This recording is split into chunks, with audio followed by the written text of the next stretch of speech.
Today, it's going to be a good day, and I can't wait to share it with you. That's right, right here is a pre-order I've been waiting for. And let's go ahead and see what we got. This is the new Redcat Racing Gen8 V2, and whew, I'm pretty excited to check it out. So the box, it's looking pretty good. I've had this on pre-order for a little while, and it has just arrived. And with any luck, we'll be able to check this out and take it for a drive before the sun goes down. But comes out a little bit different than I expected. It's got a sweet sticker pack that's coming with this right there. And then right here, we've also got some tools. It looks like a few spare parts, some body mounts, that sort of thing. That's going to be pretty neat as well.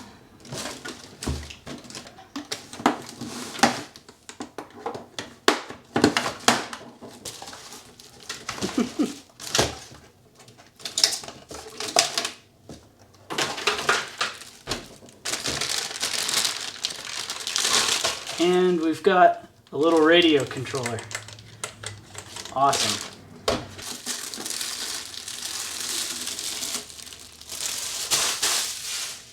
There we are. Take a look at this thing. So the suspension feels real nice.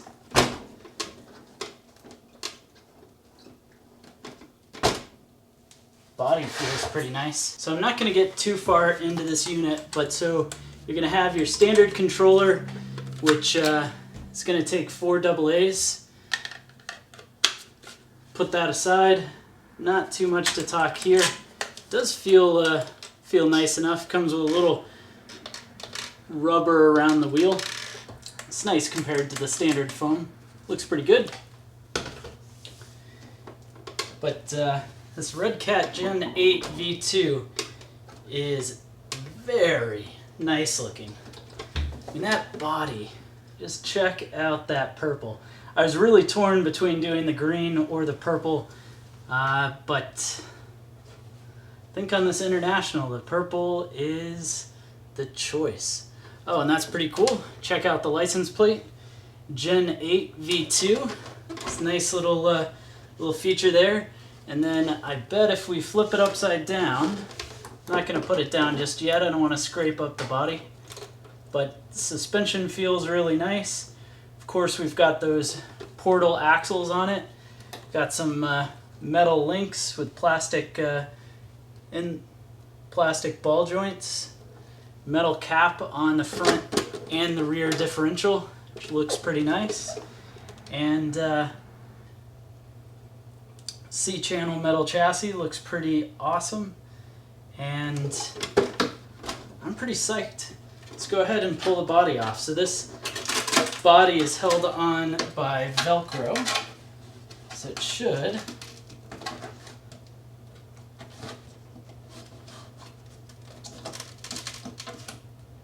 just want to make sure I'm not doing anything wrong here, but I'm pretty sure this pulls straight up.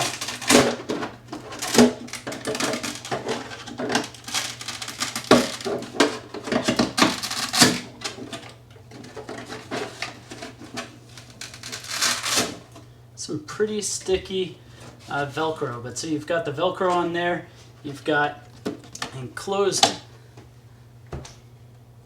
you've got the splash guards for the frame here, and this, tell you what, this thing is really quite nice looking.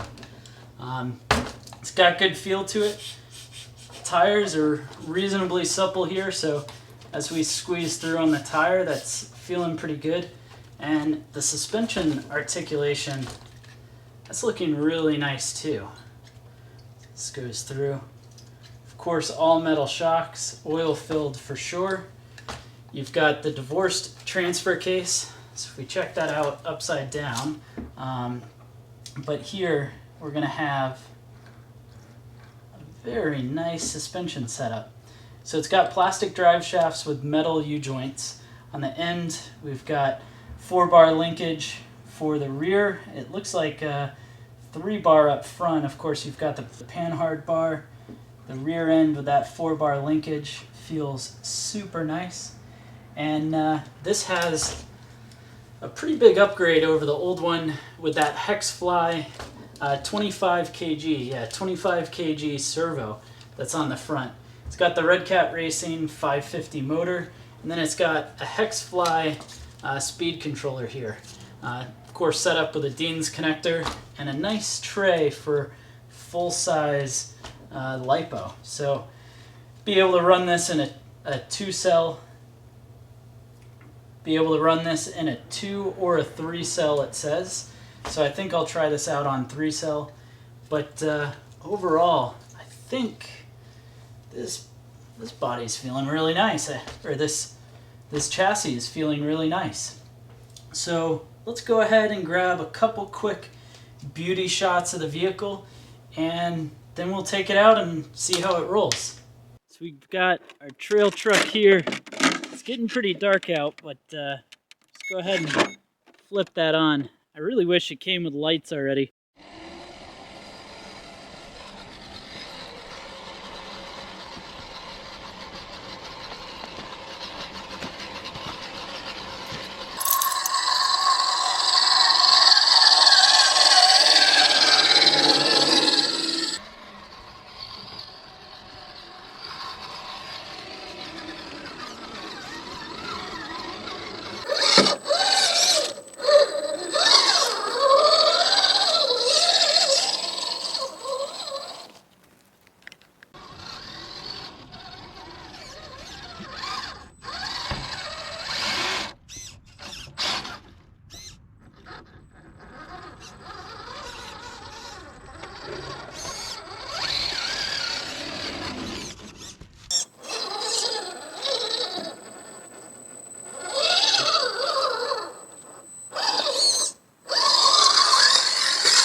There we go.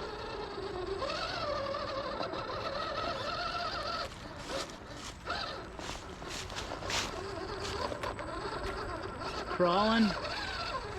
Whew.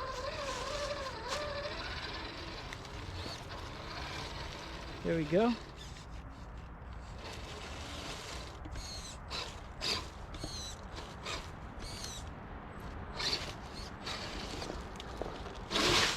Oh, not quite. Whoops.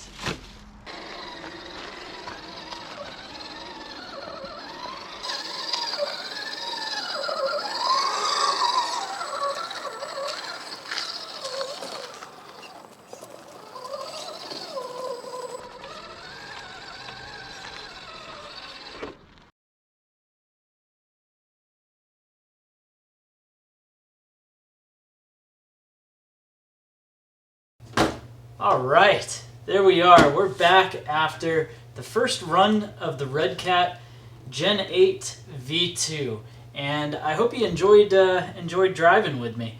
Might have been a bit tough because it was late at night, but yeah, I'll tell you what, this thing held up pretty good. So I figured we'd go into just a little bit about this unit and also talk about some of the things that I noticed while I was out driving.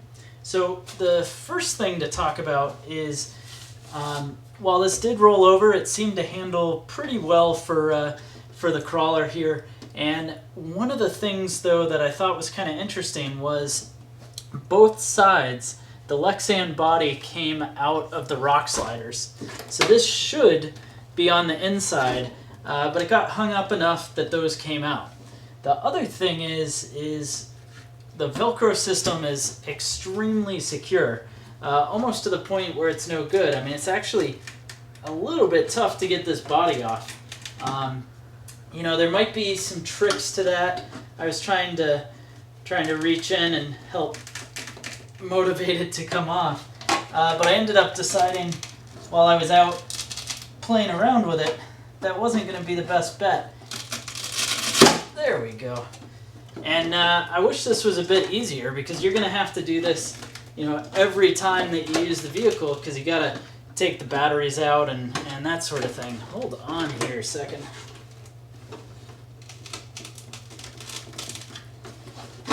So I might come up with a better solution for that, because I feel like I'm either going to get frustrated every time I use this, or I'm going to break it eventually.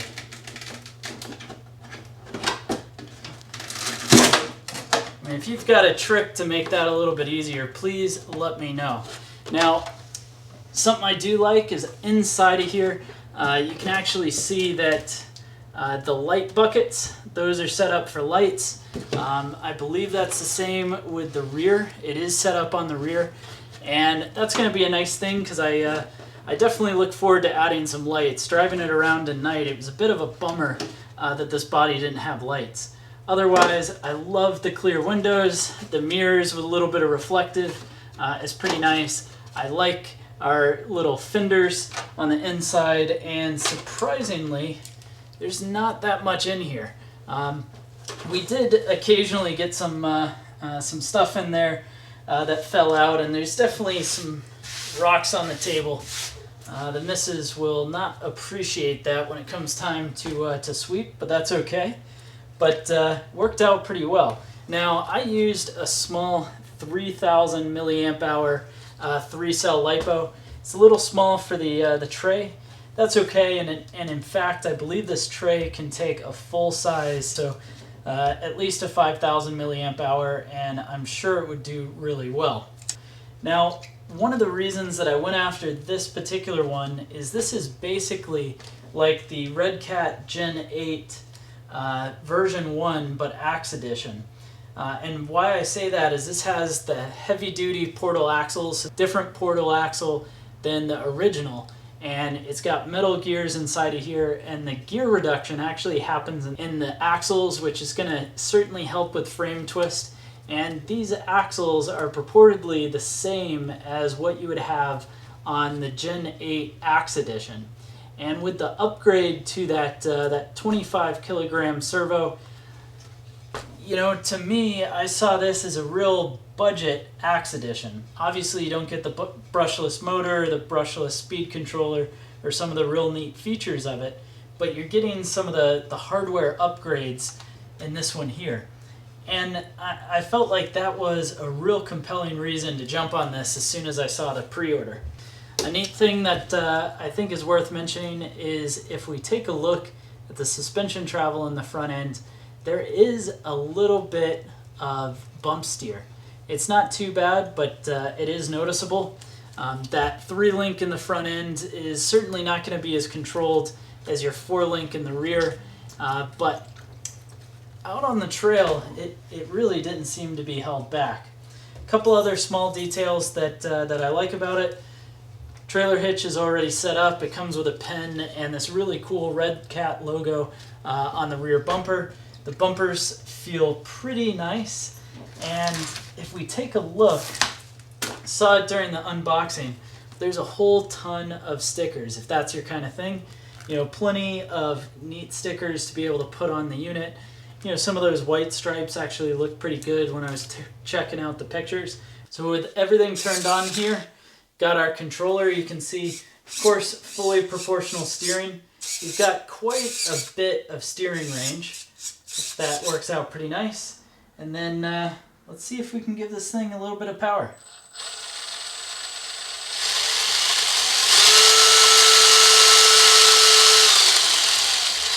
It goes forward, which is kind of what we're looking for. Now the wheels are plastic. They are 1.9 beadlocks. You've got these nice large tires. I believe these are Interco Super Swamper tires. So, I mean, I think that's about it for checking out this this new unit. I'm pretty excited about it. I think it drove really nice. I had fun on the first go out there, and I really hope you enjoyed this video. If you did, be sure to leave a thumbs up, as well as consider hitting that subscribe button. That way you can see more videos about RCs and all sorts of other things into the future.